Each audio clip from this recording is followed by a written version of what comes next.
Oh,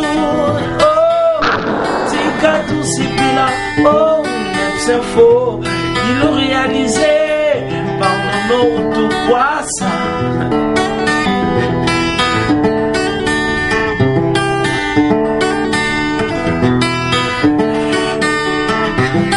Oh, Neps Info, l'émission Yabana Congo, Neps Info, il y a Bissouignon.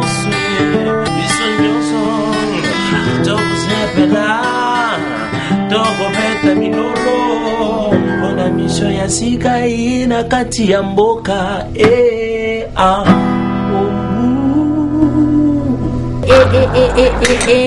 c'est faux, tout c'est peli. Et bon, Mobino, news y a bien, mais info a bien, image y a bien. Neps info, na c'est na tela na émission ba South Africa. Émission open about ça on peut cater. Na vanda qui peut noter la pécandé avec Assis Nathalie premier volume, deuxième volume. Na monima go isa olobela mambo de la 6 place. Le koko isa Nathan. Moi je ne juge pas.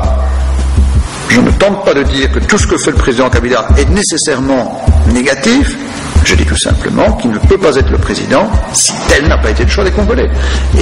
Il y a eu également des incidents à l'ambassade de RDC à Paris, que nous avons évidemment traité, les autorités françaises ont évidemment traité, qui ont abouti à l'arrestation et à l'interrogatoire de 5. En République démocratique du Congo, la conférence épiscopale nationale congolaise, la CENCO, a rendu public hier, jeudi soir, son rapport sur le processus électoral. C'était au cours d'une messe spéciale tenue dans... Ils ont obtenu du gouvernement qu'il soit allégé. Nous avons ensemble apprécié qu'ils aient annoncé qu'ils vont lever la mesure immédiatement. Ça, c'est une première étape. Au Congo, Libanda, et Béné Abato, et Boyo, Banamboka, Baza Libanda, Bazo Lingakaka, au régime Oyote, Wanzali, Kambami na Papa Kabila. L'a précisé le porte-parole du Quai d'Orsay sur France 24 et j'espère de tout cœur que les coupables seront punis, même si le président Kengo a déclaré qu'il avait pardonné à ses agresseurs.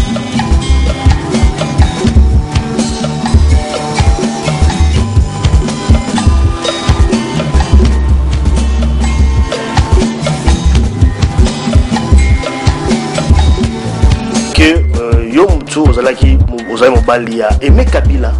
Aimé Kabila, moi ya Laurent Désiré Kabila, oya kufa ki ba assassinat na Kinshasa. Mais en dehors de ça, le nouveau c'est présenté le nouveau. Bon, comme on a d'abord comme on a ezali prénom on a ezali Alain. Monsieur un certain combattant soi-disant monsieur Alain Barakuda. Pour nanga Barakuda ayo sa aventure na kata résistance. Ça la aventure. Omoni Barakuda nenga zawana aye pour le peuple congolais à cause de sa distraction. Avec son peuple, comme nous lui avons demandé. Aujourd'hui, nous devons tout faire pour que Tshisekedi s'asseye au pouvoir de notre peuple. Ça ne va pas être lutte, ça ne va pas être une lutte facile. Nous devons y aller avec tous les moyens. Et je suis content de ce que vous faites autour de lui. Ah ouais. Ah, donc, chers téléspectateurs, vraiment, chers internautes, de tout le monde, le dessous des Apenza Basuki Naï. Après, tant que nous avons Basuki, et au salarié, na weleli portière, tant na weleli portière, moi kamati mbeli. Okende kubwaka babilete na bino bakasa ya bino ya makonomi na kati ya ndongolo bango sika bakokamata bakeko proclamer candidat na bango pona koyebisa te oyo bino boponi yango wana toyebisaki bino nyonso wana mais eleko wana bondimaki biso te.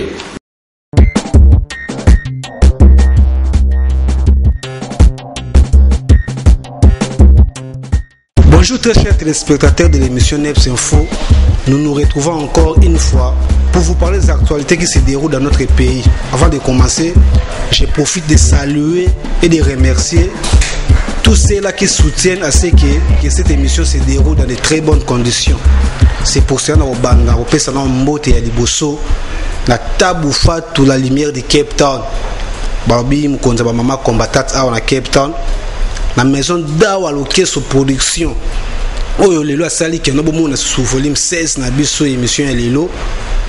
na yemoko de guerre force tranquille babi kilo ya South River bazo landaka mafuta nzoi bato leo basali ke bomona émission na biso ya le volume 16B, sans oublier toujours avec la réalisation de la maison NHD vidéo ndeka lobaka aujourd'hui la maison qui est capable de découvrir vos événements. Oh, nous sommes images za kitoko, sons za kitoko ya maison moko NHD vidéo, ainsi qu'avec la sponsorisation toujours de la maison Picon Manganduna. Très chers téléspectateurs, encore une fois, soyez les bienvenus dans notre premier numéro de l'année 2012. Autobanze, on a volume 16B. On a des informations, toujours une émission qui vous apporte des informations à la page. La première partie, comme on a eu l'habitude de Robanda Yango, il y a une réalisation NHD vidéo. Compte tenu que la diaspora congolaise n'a pas une chaîne de télévision ici, je m'engagerai toujours pour que nous ayons des informations concernant la communauté congolaise, que ce soit à Awa, que ce soit à Djobour, Paris, partout au Congo, ainsi que les actualités. C'est pour cela qu'il y a un engagement. Comprendre l'idéologie, pour que nous puissions informations. Je profite aussi de l'occasion pour vous annoncer ce dimanche 22 janvier 2012 à Cape Town. C'est pour la première fois depuis ma soeur émission Bandana Katsamboka Oyo. Émission na bino ya liboso o ya na idéologie émission politique na Katsamboka Neps Info. Tu as la rencontre mo ya match à football na bandeko na biso ya free news. Ya ngona o senga na bino balandi émission oyo bo sepelaka bo mona Neps Info live. To senga na bino dimanche le 22 2012 na terrain South River. Boya ebele boya soutenir l'équipe de Neps Info. Boya o mona comment est-ce que tu torturer free news. Ça peut dégénérer dans une grande violence. Donc Kabila doit faire quelque chose rapidement pour réformer le système.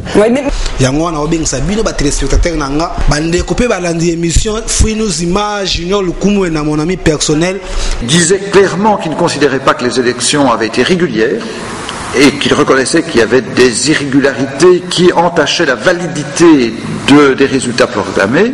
Nazo senga pena bino boya jour wana sorti va pour la prière na 15h to kuta na terrain wana sorti va le 22 janvier 2012 et si quand bon na match à football Neps Info contre Free News boya boya banani ya osimba bendele ya mboka oyo ba information. Pardonnez-moi, je termine. Nous condamnons avec la plus vive énergie tout acte de violence, qu'il se produise évidemment en RDC, mais là c'est pas notre responsabilité, mais également qu'il se produise en France. La violence n'a jamais rien réglé.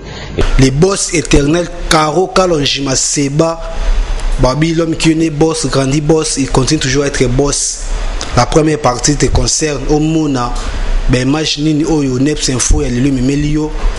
Balobi, Maman Rachel, na Cape Town, mon vieux Luzon Mbata Segen Ends. Babi pour nous avoir meuble kitoko, pour nous avoir TV kitoko, ba parrain na biso kitoko bandaku. Maison Segen Ends, il y a Luzon Mbata, la sortie va Albert Road. Tenu dans la grande cathédrale de Kinshasa en présence du cardinal Laurent Monsengo. Après l'examen minutieux des rapports de ces observateurs, la Senko rejette les résultats de la présidentielle publiés par la Commission électorale nationale indépendante le 9 décembre dernier. Je voulais suivre la première partie de cette émission après Tozonga pour que tu commentes bien match la deuxième partie de l'émission Nabiso. Popula nini tukubumba tesere mwa bambula tata mokonzi so yengela mboko Kongo na libanda ebele ya bato oyo bana mboka baza libanda bazolinga kaka régime oyo te. On a toujours en complicité avec la maison NHD vidéo balancer sur image la première partie pour que ça plaisir encore une fois na tabu fatou moi si ya pembe la lumière de Cape Town.